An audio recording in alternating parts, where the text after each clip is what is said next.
Bonjour, aujourd'hui nous allons réaliser une génoise. Donc c'est une base d'entremets souvent utilisée. Pour la réaliser, il nous faudra 4 œufs entiers, il nous faudra 120 g de sucre, 100 g de farine et 50 g de beurre.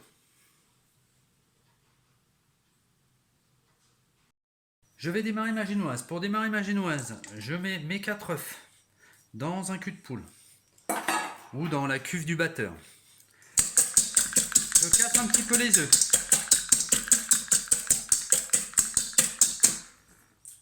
J'ajoute mes 120 g de sucre. Je mélange.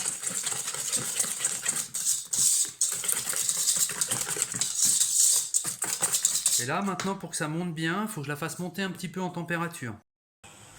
Mon bain-marie est prêt. Donc, il est frémissant. Je mets ma casserole. Je mets à feu doux. Et là, avec mon fouet, je vais chercher à faire un petit ruban. C'est-à-dire que je fouette, mais j'essaie de vraiment d'aérer mes œufs. Pour que ça monte un peu et surtout que ça colle pas au bout, tout en chauffant.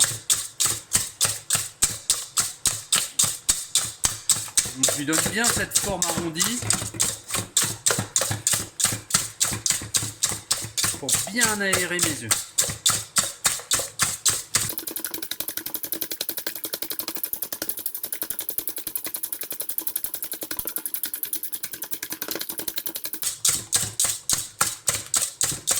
De temps en temps, je regarde le fond de mon cul de poule pour voir s'il n'est pas trop chaud. Parce que le but, c'est de faire chauffer sans faire cuire les œufs. Sinon, ça ne montera jamais. Donc, je prévois à côté un petit torchon pour poser mon cul de poule. Voilà, il faut vraiment que ça monte un petit peu en température sans faire cuire les œufs. Vous voyez, la couleur commence déjà à changer un petit peu.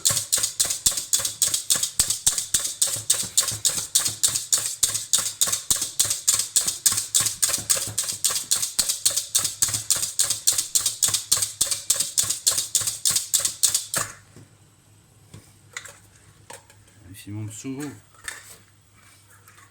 Ça va. Voilà, je cherche toujours à faire un grand mouvement pour vraiment aérer mes œufs. Le but, c'est de monter les blancs en fait.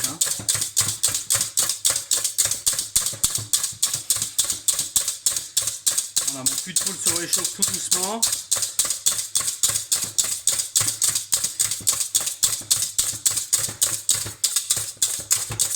Très très bon pour les avant-bras cet exercice.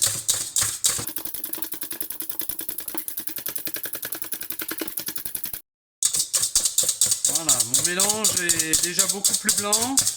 Mon cul de poule commence à être chaud, donc je vais faire attention.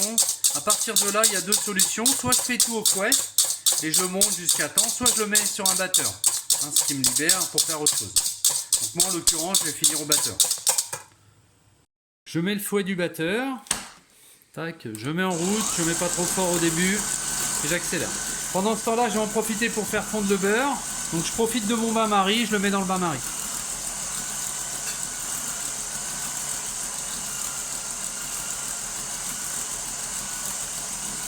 J'accélère tout doucement.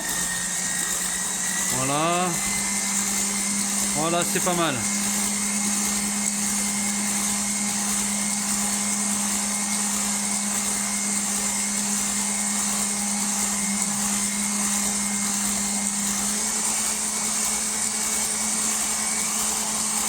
Voilà, je vais faire le mélange, je vais battre jusqu'à temps que ce soit bien blanc. Voilà, c'est bien monté, on a une belle texture. Ça fait un joli ruban et c'est assez clair. Donc là, c'est parfait. Donc ce que je vais faire, je vais tamiser ma farine en premier et je vais chemiser mon moule. Alors je vais utiliser un moule de 20 de diamètre. Donc ce que je vais faire avec le beurre que je vais mettre dans la génoise, avant de le mettre, je vais chemiser mon moule. Donc je vais beurrer le moule. Donc je prends un pinceau, je le beurre partout, les tours ainsi que le fond. Voilà, je mets bien du beurre partout pour pas que ça attache. Une fois que j'ai mis mon beurre, Je mets un petit peu de farine dedans. Je me fais un peu de place. Là, je remue ma farine. Voilà. Je tapote un peu. Et là, l'objectif, c'est d'en mettre partout. Alors à l'extérieur, c'est pas prévu, mais à l'intérieur, si. Je remets une miette. Voilà. Donc ça, c'est important, c'est ce qui va faire que votre moule, il va pas coller. Bon, il y a des moules, des fois, il n'y a rien à faire quand même. Ok, mon moule est chemisé, donc il est blanc un petit peu partout. Et je vais pouvoir après mettre mon appareil. Je vais commencer par mettre le beurre. Donc j'ai fait fondre le beurre, enfin ce qui me reste en beurre. Tac. Ensuite, ma farine tamisée. Donc je la tamise et je la mets un petit peu partout. J'essaie de l'étaler sur l'ensemble.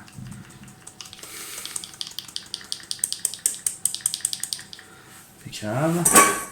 Ensuite je prends mon fouet, mais je ne vais pas fouetter. Hein, je vais vraiment faire un petit mouvement de virgule. Hein, je vais chercher au fond et je tourne mon cul de poule d'un quart de tour. Je vais chercher au fond. Hein, je rajoute une belle rotation. Hein, le but c'est de mélanger, d'incorporer la farine et le beurre en faisant retomber ma pâte un minimum. Ma pâte ou ma génoise, je préfère.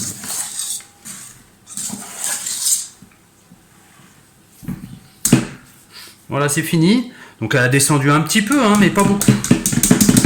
Donc, hop.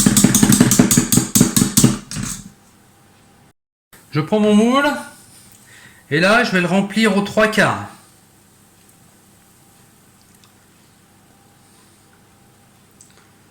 Voilà, impeccable, ça fait tout ce que j'ai en fait. Hop, avec une corne ou une maryse, hein. J'enlève tout, oui c'est parfait. Peut-être même un petit peu rempli. Donc je le tapote un peu. Hein, vous voyez les petites bulles là, c'est des petites bulles d'air. Hein, l'idée c'est qu'il épouse bien tout mon moule et que ce soit le plus uniforme possible à la cuisson.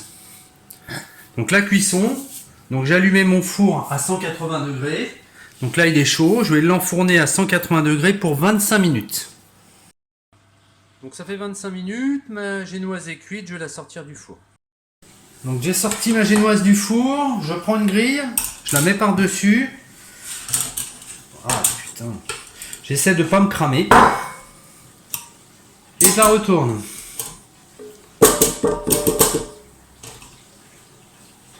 Ah bah j'ai un petit bout qui est accroché. Sinon elle est pas mal. Voilà. Donc là ça me fait une belle génoise, je pourrais la couper en 2 ou en 3. Ah, ça me laisse le choix au moins. Ma génoise a refroidi, donc elle est bien moelleuse. Donc elle sera assez facile à découper. Hein, je peux la couper en 2, en 3, je pense que je la couperai en 3 pour voir l'intérieur après.